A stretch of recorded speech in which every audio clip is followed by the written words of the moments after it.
Yo guys, it's CFB. Welcome back to a brand new video. Welcome back to the channel. Today we are talking about the match that's obviously just happened. Chelsea 0, Aston Villa 0, Carabao Cup, FA Cup. I don't even know. It's fourth or fifth round. I don't even know. I'm still confused because I saw online it was something about apparently it was the fifth round of the FA Cup, and then on TV they said it was the fourth round. I don't know. I'm really confused.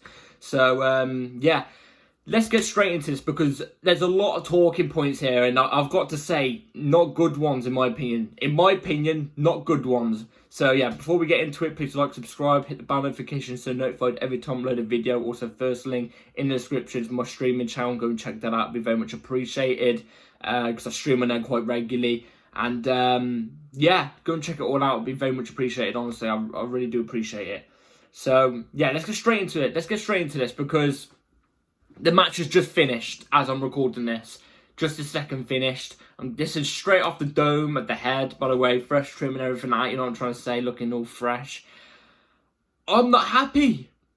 I'm not happy. And I've gone on Twitter, and this is the reason why I'm not happy at all. Because if I saw a lot of people agreeing with me, I'd be there like, okay, majority of the conception of people agree with how I feel. And, you know, I'd be less angry, but still not. Well, I'm not angry. I'd be less unhappy, but still unhappy, if you know what I'm trying to say. I'm just really unhappy right now because that has got to be the most boring and, in my opinion, most overrated Chelsea matches I think I've ever watched. I think it was awful. I think it was awful. I was not happy with it whatsoever. The lineup was okay. There was a few things in that I just was not happy with at all. Obviously, we'll get a bit into it bit by bit. We'll get into it bit by bit. First off, we'll go with the lineup. We'll go with the lineup. Let's go with that first before we get into any of it. So, we went with, in goal, Petrovic. Fine. Left back was meant to be Colwell, but he got injured in the warm-up before the game. So, we switched it to Badia Shield left back. I know. The Sassy and Thiago Silva as the centre-backs. Alvin Gilchrist as the right back. Then we went with Caicedo, Enzo, double pivot. Gallagher Cam, and then it was Sterling off the left, Noni off the right, Cole Palmer as the false nine, because for some reason we didn't use a striker. Now let's get into the reason why what I didn't like about the lineup. So first off, Badia Shield at left back. Who else is going to play left back next time? Is Robert Sanchez going to come back from injury? And because Petrovic's playing too good in goal and we're going to run out of left back options, are we going to stick Sanchez in left back at this rate? Because it's getting ridiculous. Badia Shield was solid, to be fair, did the job. But, like, Ben Chilwell's sitting there. I get it. He may not be fully match ready and match fit and everything. You could give him 45 minutes. You could give him 45, 50, 55 minutes. At least start with him and then go with a different left back. That I would understand and that I wouldn't criticise. Do you know what I mean? Everything else really was okay, bar the false nine. Why are we going with a false nine when we've got a fully fit striker sitting on the bench?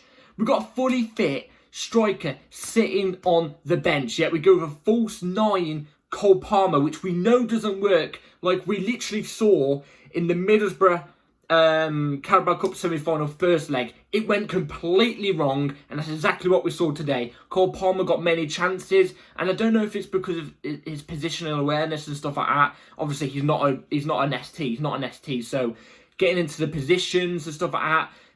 He missed some crucial chances. Admittedly, he missed some crucial chances, which does fall in both ways on Cole Palmer in some of the chances, and then it falls to Pochettino at some times as well, because Cole Palmer shouldn't be playing as a false nine. He should be out on his actual position, and you use Broja as an ST.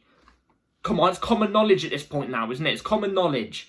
And then again, if you want to comment and say, oh, Broja, you know, we've only got one striker at the moment, and you know, to save him from injury and stuff like that. Okay, I get that. Use Broja for 55, 60 minutes and then you're slapping false nine on.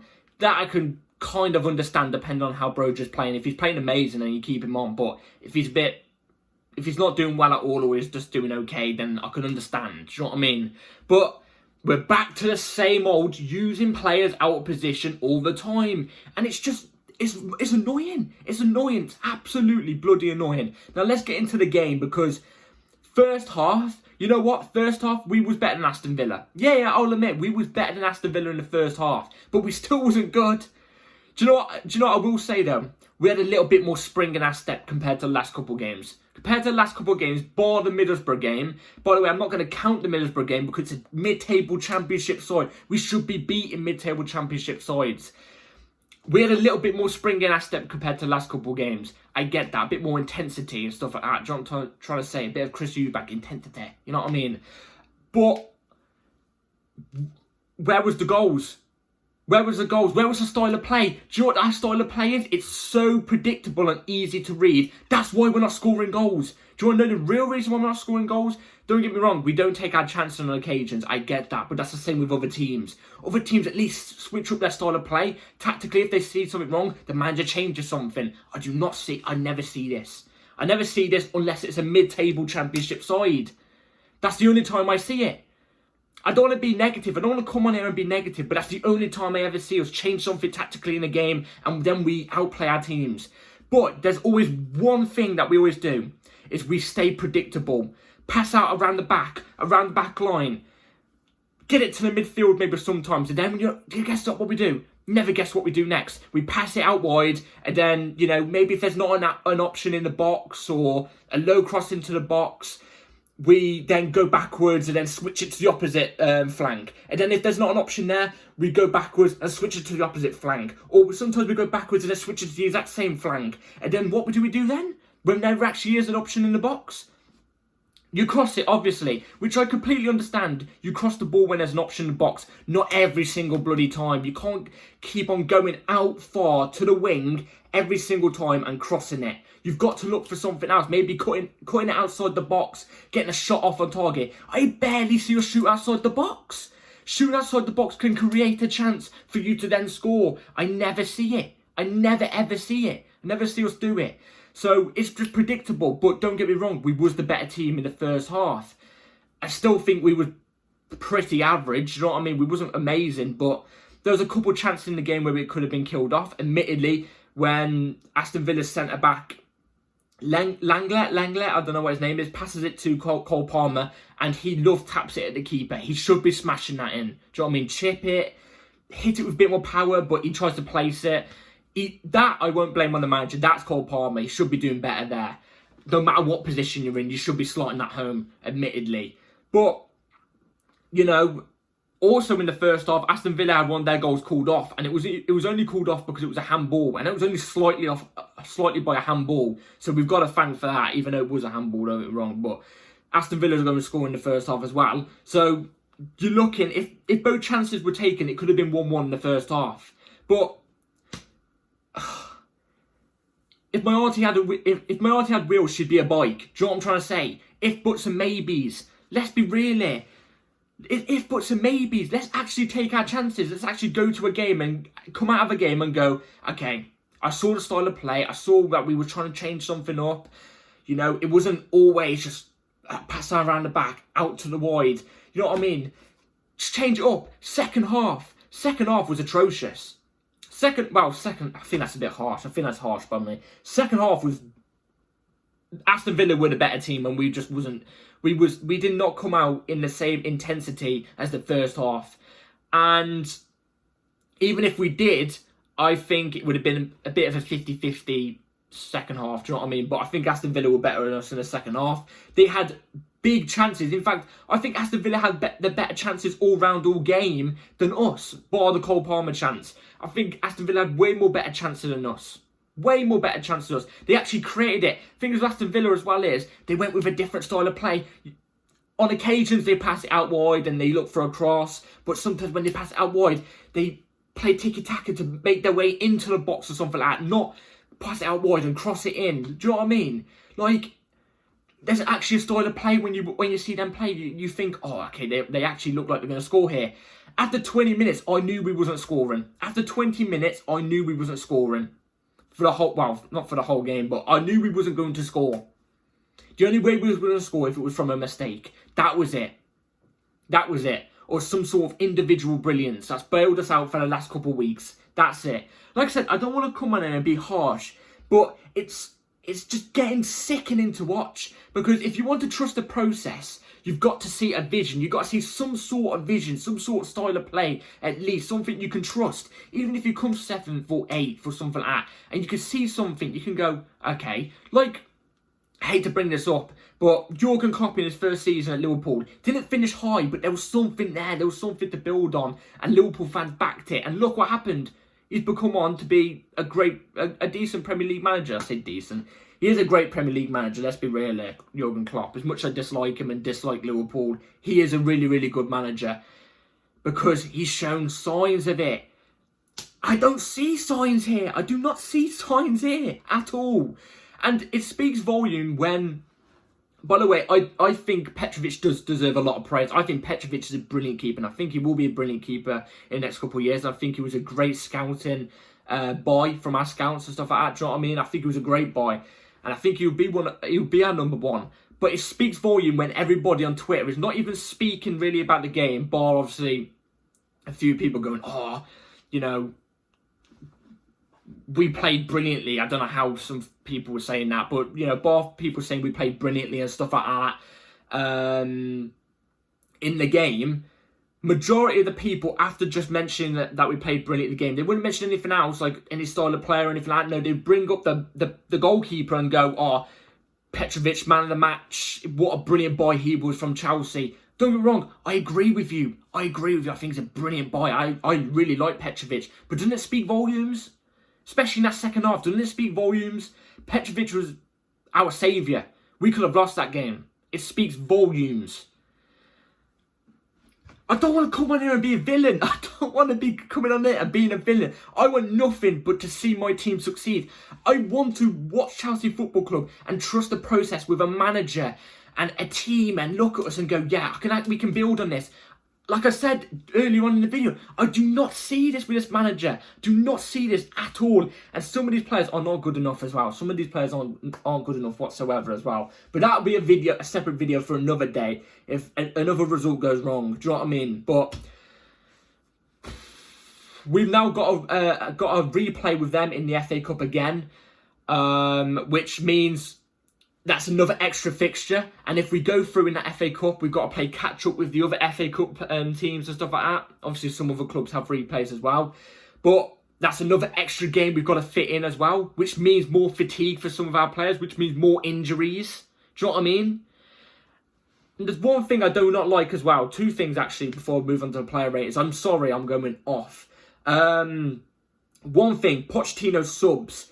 He brought on some of the right players, don't get me wrong. I think Carney and Mudryk were the right players, but we'll get on to Mudryk later. I've got something to say about Mudryk. I've got a big thing to say about Mudryk.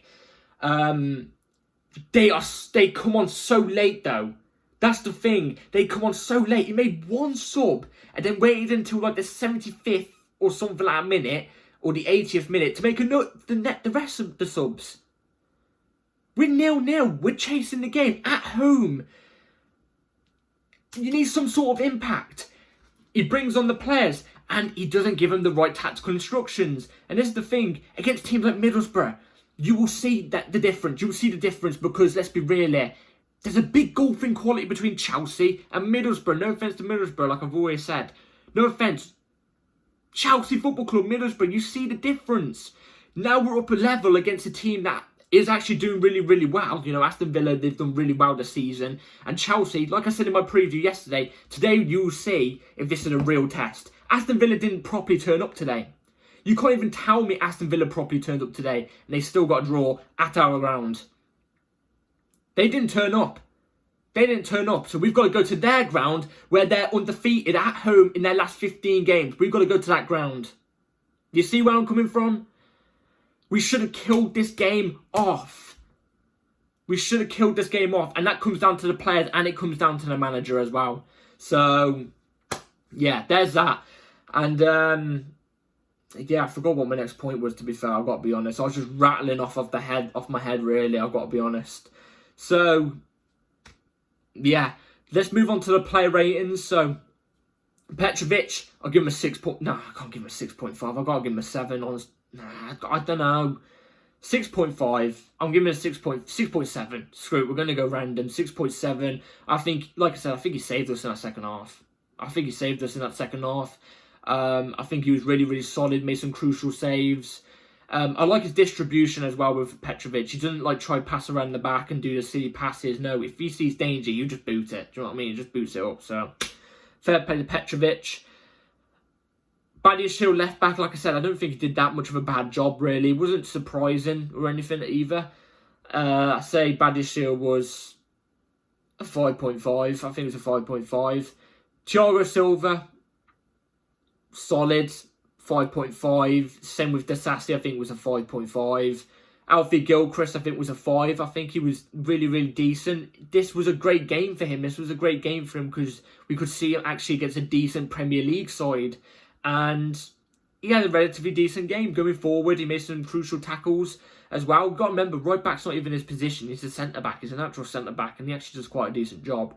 So, fair play to him. Nothing but praise to him. But I'll give him a 5, though, because he wasn't really influential in terms going forward. Do you know what I'm trying to say?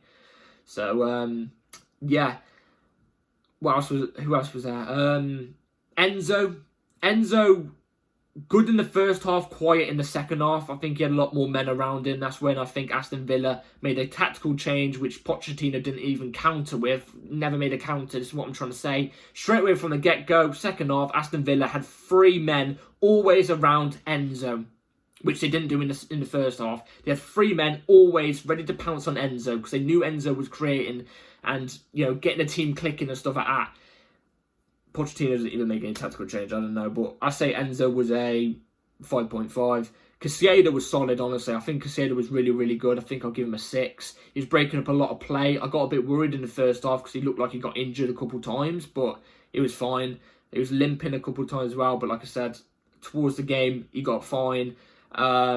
Made some crucial interceptions, like I said, so I'd say he was a 6. I think 6 is fair. Conor Gallagher Cam didn't really do anything. Won the ball back on a couple of occasions whenever he lost it. So fair play to him in that behalf. But going forward, he didn't do anything. He didn't offer anything going forward. So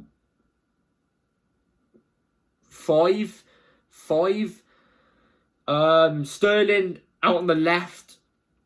Looked positive at times. I've got to be honest. Looked positive at times in the first half. But again, whenever he looks positive at times, he does one thing right, and then he runs straight into another player. He runs into an opposition's player, head first, expecting the ball to trickle into the back of the net somehow from some sort of pinch off a leg or something. Oh, I don't know. Sterling, I said, was 5. I think that's okay. Noni Madueke, I think, was our best attacker. I think whenever he got on the ball, he actually looked like he was going to do something. The fakes he was doing to try and get past their fullback. He was whipping in crosses as well. Like I said, very, very standard and predictable from us, but he was whipping in the crosses. He wasn't actually just running headfirst into a defender like Sterling. He was actually getting past some players and cutting it back and stuff like that. So, Noni, I'd give a 6. I'll give a 6 to Noni. No, I can't give him a 6. I'll give him a 5.5. And then Cole Palmer up front didn't really have a great game today. But like I said, it didn't really help that he was put in the false 9 position. He was put in the false 9 position against 2 6'6" centre-backs. You know what I mean? Like, it was never going to work. It was never, ever going to work. He missed a couple crucial chances as well. I've got to be honest. I've got to give a 4.5 to Palmer. Nah, I think that's harsh, though. I'll give him a 5. Because at times when he did get on the ball and sometimes he dropped deep, he would create a couple chances and get the play ticking. It's just he wasn't in the box enough. Do you know what I mean? So yeah, Mudryk came off the bench, and this is where we've got a talking point about Mudryk. We've got a talking point because I like Mudryk. I really do, and I see the talent he has. I really, really do. But my God, that Middlesbrough performance he had was shocking. That's why he got hooked off in the 45th minute. Today, he came off the bench and he didn't do anything. He didn't look positive on the ball. In fact, he looked scared on the ball. He looked really scared on the ball. He needs to up his game. Because he's beginning to look even raw than when he first came in. He's looking even more raw than when he first came in. So, Mudryk, I've got to be honest, a 4. Carney came off the bench. I think that's a bit too late to rate him, but he was impactful in some sort of way. Didn't really get many touches though, so there's that. And I gotta be honest, I can't even remember who else came off the bench. I gotta be honest, I can't remember who else came off the bench. It's not coming to the top of my head, because there's one thing that just came to my head about a talking point I wanted to tell you guys about the way we played. Those last 15 minutes, I kid you not, I think the players were holding on to that 0-0. I think they were holding on to that 0-0. I think they were holding on to the fact that they don't reckon they had enough stamina in them. I don't know. From what I saw, it looked like we was holding out for that 0-0 and hoping for a replay. That's what it looked like from where I was sitting. I don't know. Maybe I'm just being a bit too reactionary. Maybe I'm not seeing it in the right light. But from what I'm seeing, it was not a great game. It was a bang average game. And the last 15-10 minutes, we was holding out for a draw because we were running out of stamina, and Aston Villa had some sort of more stamina than what we did, and we just couldn't hang in there. So that's just from what I was seeing. Maybe I'm just tired. I'm quite tired today, guys, but I don't know. Let me know in the comments down below if you think I've been harsh or not. I don't think I've been harsh. I think generally it was a very, very bang average performance, and it's clear.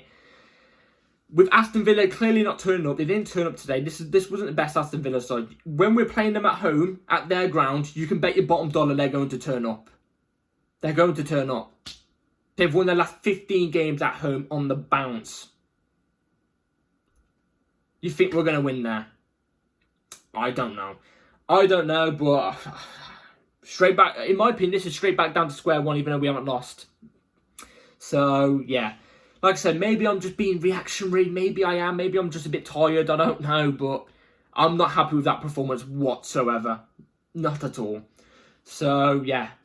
Thank you all for watching. Let me know in the comments down below what your thoughts are I can't speak. Let me know in the comments down below what your thoughts are about the game. Am I being a bit harsh or something like that? I don't know. I'm all ears. I always read the comments, so go ahead. And yeah, take care all. Like, subscribe, bell notification on, because videos come at any time. There probably will be a video about tomorrow. Some transfer news has been kicking about, so go and check that out. Be ready for that. Like I said, link in the description to my streaming channel. Be ready for that. I stream all the time, bar on a Friday night, so I won't be streaming today. And yeah, take care all, and see you in the next video. Peace.